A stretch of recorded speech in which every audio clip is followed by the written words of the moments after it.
उसे दिन इनका बोरिया बिस्तर बंद ना हो जाए तो मरने पकड़ लियो। धन्यवाद।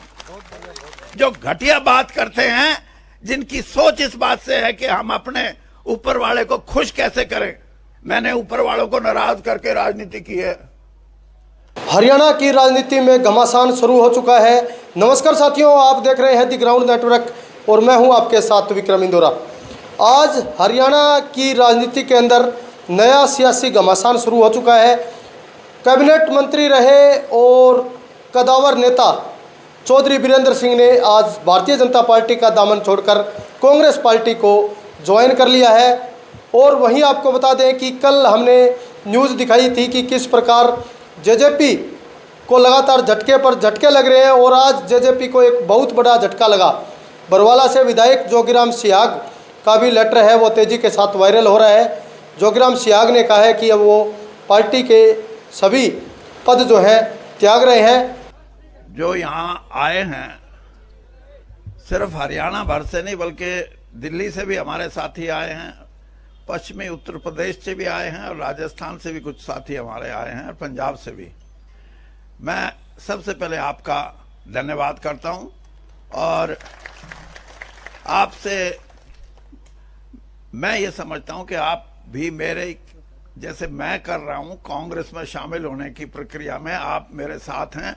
जरा हाथ खड़े करके बताओ कि आप हमारे साथ हैं। बिल्कुल साथ है साहब। दूसरी बात कि जितने भी हमारे कांग्रेस के नेता भाई मुकुल वासनिक का और हमारा तो बहुत लंबा सफर रहा है और सिर्फ पार्टी में नहीं सैर करने में भी हम और जनरल सेक्रेटरी हमारे बहुत ही जिन्होंने अभी बात कही रणदीप जी, हमारी बहन शैलजा जी। अब मैं आपको ये बताऊं हमारी बहन क्यों है ये अभी बैठी कह रही थी कि पालवा से भी आ रहे हैं आदमी। ये पालवा की बेटी है, आपको पता होगा।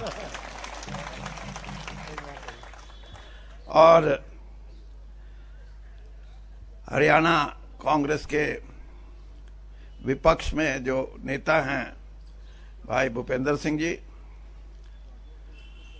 हरियाणा में विपक्ष के नेता ही नहीं बल्कि हमारे लगभग 10 साल तक हरियाणा के मुख्यमंत्री रहे और ये भी मेरे भाई हैं।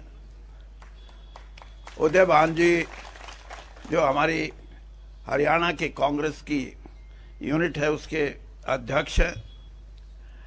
राजेंद्र कौर जी भट्टल ये पंजाब की पूर्व मुख्यमंत्री हैं।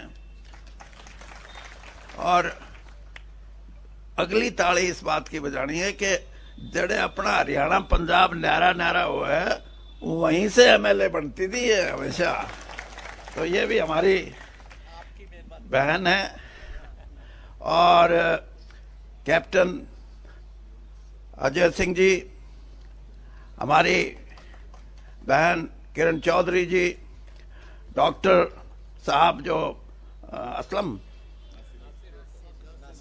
नासिर हुसैन डॉक्टर ये सचिव हैं और खड़गे जी के साथ जो अध्यक्ष हैं हमारे उनके साथ काम करते हैं। और किरण जी का नाम हो गया ना, पवन खेड़ा जी। पवन खेड़ा जी की वाक पटुता, कांग्रेस के बहुत से छंटे हुए जो लोग हैं जिनको वाक पटुता में बीजेपी को हराने की क्षमता है। और इसके साथ साथ मेरी धर्मपत्नी भी हैं। हाँ, और मेरा बेटा भी है। मेरा बेटा, मेरी धर्मपत्नी, रणदीप मेरा भाई, मेरे मामा का छोरा। और भूपेंद्र सिंह हुड्डा मेरी बुआ का छोरा, हाँ, और हमारी बहन शैलजा, ये पालमा गांव हमारा गोती गांव है और यहीं से ये प्रभुवाड़ा गई हैं इनके बुजुर्ग। और जैसे मैंने बताया कि पूरा कुणबा, और अगर बीजेपी को कोई कटाक्ष करना पड़ेगा कल तो ये कहेंगे परिवारवाद। हाँ, यानी उसका परिवारवाद तो ये कि 140 करोड़ भी मेरा परिवारवाद। और हमने भाई बहन हैं, हमने हरियाणा की राजनीति में लोगों का साथ दिया है, लोगों ने हमारा साथ दिया है, इसलिए हम यहां बैठे हैं, कोई खैरात में नहीं। और आपने 10 साल में हरियाणा में ये किया कि कोई बनाया ही नहीं अपना। अब जब नहीं बनाया अपना, आज आप मेरे से पूछोगे कि वीरेंद्र सिंह कांग्रेस में क्यों? मैं 2 बात आपको कहूंगा। एक तो ये कि बहुत से साथियों ने स्टार भी लगाए हुए मेरे गाड़ियों पे कि घर वापसी। मैं ये कहता हूं घर वापसी के साथ साथ, घर वापसी तो अलग चीज है, विचारधारा की वापसी है, ये विचारधारा की वापसी। और मैं इसलिए ये बात कह रहा हूं कि मैंने मान्यताओं को निभाया है। जिस दिन पहले दिन मेरा मन बना कि मैं कांग्रेस पार्टी में जाके अपनी बात कहूं, तो मेरे को जयराम रमेश जी से मेरा संपर्क पहली बार हुआ। और जयराम रमेश जी से जब मैंने अपना जिक्र किया तो उनके शब्द थे ये जो मैं दोहराना चाहता हूं, और जिसकी जरूरत है इस देश की पॉलिटिक्स में, इस देश में के प्रजातंत्र में। जयराम रमेश जी कह रहे थे कि आप बेशक विपक्ष में रहे हैं, मतलब कांग्रेस के विपक्ष में, लेकिन आपकी प्रेजेंस, आपकी उपस्थिति भारतीय जनता पार्टी में एक ग्रेशियस बात थी। आपने कोई छोटी बात किसी नेता के बारे में और किसी पार्टी के बारे में नहीं कही। और आज भी मैं ये बात कहता हूं कि इस देश के जो प्रजातंत्र से जुड़े हुए लोग हैं, जो अपने आप को नेता और बड़े नेता की संज्ञा देते हैं, उनको भी व्यवहारिक रूप से कुछ मान्यताएं हैं, कुछ गरिमा है, उसको निभाना चाहिए। और अगर हम इन मान्यताओं को निभाएंगे तो हमारा देश मजबूत होगा। तो इसलिए मैं ये बात कही कि मैं घर वापसी तो है ही, लेकिन विचारधारा की वापसी है। और विचारधारा की वापसी इसलिए, मैं कल मेरी धर्मपत्नी से कह रहा था, मैं कहा ये एक जो हमारा राष्ट्रीय गान है जन मन गण, मैंने कहा इसका मतलब समझा। ये हिंदी में थोड़ी सी मेरे से ज्यादा तेज है, हाँ। और उसके आगे है अधिनायक, जन मन गण अधिनायक। इसका मतलब ये कि आजादी के बाद इस देश के कर्णधार, इस देश पे राज करने वाले राजनीतिक दल या राजनीतिक नेता नहीं, बल्कि जनता है, प्रजा है इस देश पे राज करने वाली। ये रिपब्लिक है। रिपब्लिक को हिंदी में क्या बोलेंगे? हाँ, ये गणतंत्र है। और गणतंत्र में लोग ही, जिसको डिक्टेटर बोलते हैं, अगर कोई गाने की शब्दों को देखे तो इस देश के सबसे बड़े जो डिक्टेटर की जिसको हम संज्ञा देते हैं, वो इस देश के नागरिक हैं, इस देश के गणतंत्र के लोग हैं। और इन्हीं आधार पे डॉक्टर भीमराव अंबेडकर ने इस संविधान की रचना की थी। संविधान और गणतंत्र, पार्लियामेंट्री डेमोक्रेसी, ये अगर बचानी है तो देश को उठना पड़ेगा। देश के साधारण से साधारण आदमी को उठना पड़ेगा। मैं सिर्फ वोट की बात नहीं कहता, मैं वो बात कह रहा हूं जिससे ये देश लड़ना चाहता है, अपने गणतंत्र को बचाने के लिए, अपने संविधान को बचाने के लिए, अपनी मर्यादित राजनीति को बचाने के लिए। अगर ये चाहते हैं तो इस किस्म की संरचना करनी पड़ेगी। बहुत से लोग बड़ी बड़ी बात करते हैं। आप कहोगे कि आप भी 10 साल भारतीय जनता पार्टी में रहे। मैं आपको सिर्फ इतना कहना चाहता हूं, जिस दिन मैं कांग्रेस से विदा लेके गया, मैं श्रीमती सोनिया गांधी से मिल के गया था। मैं उनसे क्षमा याचना करके गया था कि किसी कारणवश मुझे भारतीय जनता पार्टी में जाना पड़ रहा है।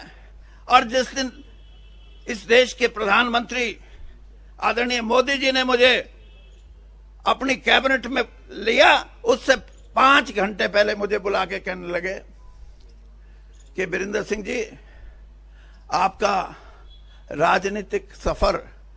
मैंने कहा जी, राजनीतिक सफर तो बहुत लंबा हो गया, 42 साल कांग्रेस में रहा हूं, और मैं आपको सिर्फ इतना बताना चाहता हूं कि मैं उन राजनेताओं या उन राजनीतिकों में नहीं हूं जो एक पार्टी छोड़ के दूसरी पार्टी में आके अपनी पैंठ जमाने के लिए दूसरी जिस पार्टी को छोड़ के आए उसके बारे में, उसके नेताओं के बारे में अपशब्दों का इस्तेमाल करें। मैं आपको भी ये कहना चाहता हूं कि मैं श्रीमती सोनिया गांधी से मिलकर आया हूं, और जितना विश्वास और जितना आशीर्वाद राजीव गांधी जी ने और उसके बाद श्रीमती सोनिया गांधी ने मुझे दिया है, मेरे राजनीतिक जीवन में और दूसरा आदमी हो नहीं सकता। और इसलिए मैं आज भी ये बात कह रहा हूं कि मेरी कांग्रेस में वापसी, लेकिन मैं जिस पार्टी में 10 साल रहा हूं उसके लिए भी कभी घटिया बात नहीं करूंगा। इस राजनीति को बंद करना चाहिए। इस देश में जो घटिया बात करते हैं, जिनकी सोच इस बात से है कि हम अपने ऊपर वाले को खुश कैसे करें। मैंने ऊपर वालों को नाराज करके राजनीति की है। हाँ, और मैं ये देखता था कि मेरे को क्यों नहीं निकाल देते जल्दी। हाँ, जब मैं किसान के साथ खड़ा था, किसान भाई मेरे को आके, किसान ही उनके संयुक्त किसान मोर्चा के भी कुछ साथी मेरे को आके बोलते थे कि भाई सरकार ने बात करनी बंद कर दी, वीरेंद्र सिंह आप हमारी बात सुनते हो, कम से कम इनसे बात कर लो, कुछ निपटारा हो जाए। निपटारे की मैंने कोशिश की और आखिर में ये बात आई, किसान यूनियन के भाइयों ने कहा कि कम से कम इतना तो करो, जिसके बारे में भूपेंद्र सिंह हुड्डा भी हमेशा बात करते हैं। मैंने कहा बताओ। तो एमएसपी की बात जब हुई तो सरकार ने कहा नहीं।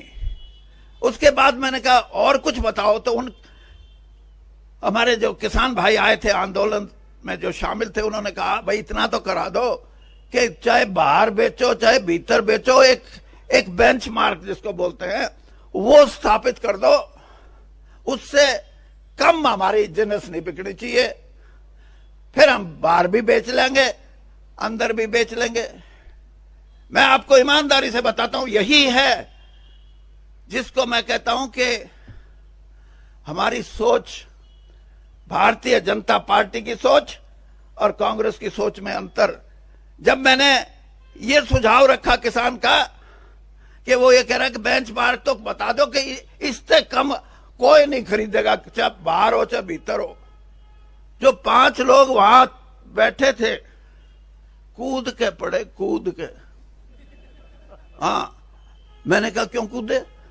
उनके मुंह से निकल गया, अरे चौधरी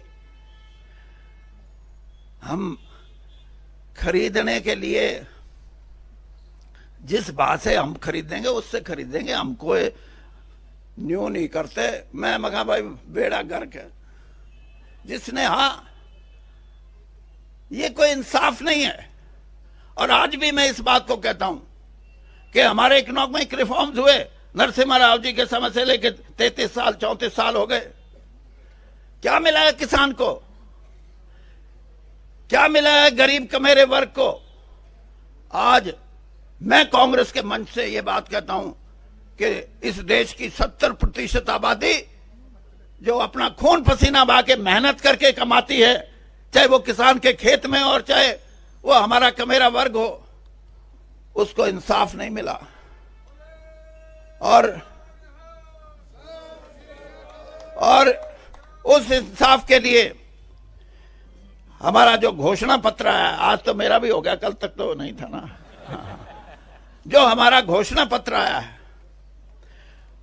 उसके अंदर एक एक बिंदु मैंने देखा है, और उस बिंदु पे कई बार तो घोषणा पत्र आते हैं बिंदु अटके के अटके रह जाते हैं, लेकिन अब की बार जिसने बिंदु बनाए हैं उन बिंदुओं पे राहुल गांधी जी की मोहर है, उनकी मोहर है।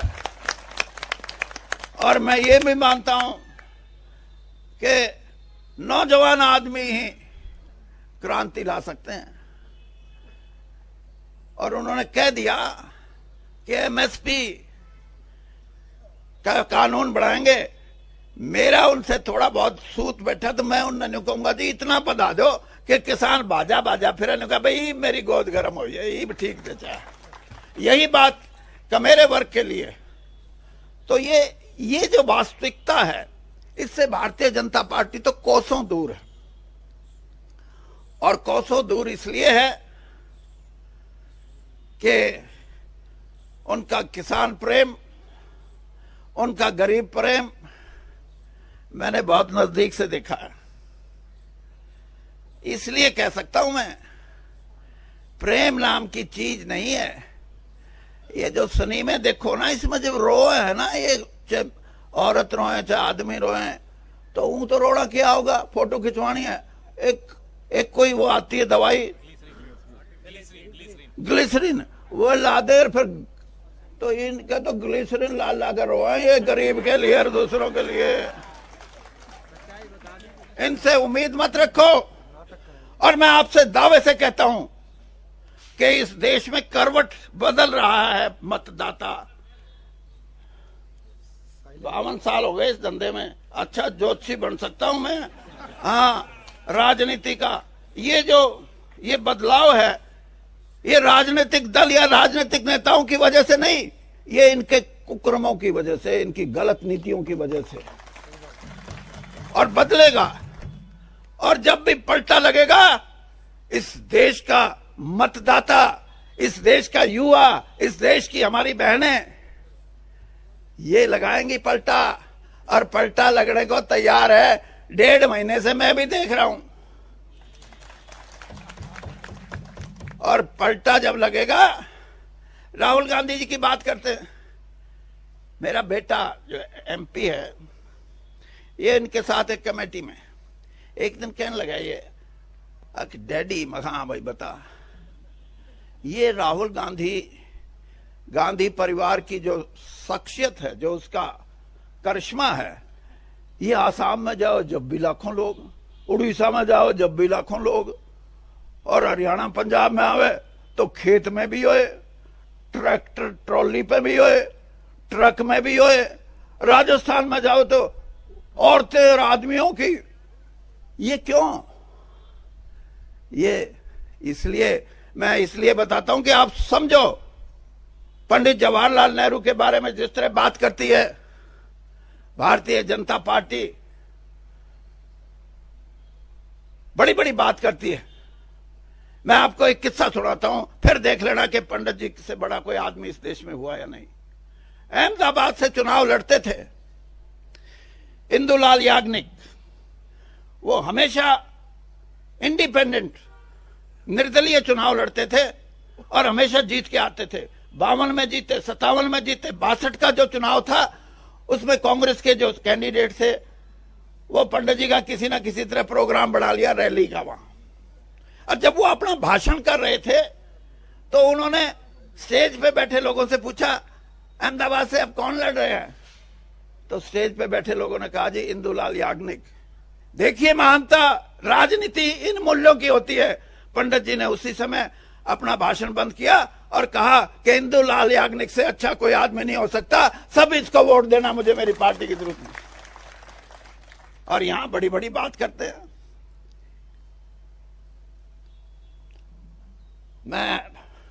मेरे हरियाणा के सारे नेता बैठे हैं, बहन जी आप भी सुनो, हुड्डा जी, अध्यक्ष जी, रणदीप जी, कहाँ गए वो अपने कैप्टन साहब, हाँ कैप्टन साहब और किरण जी।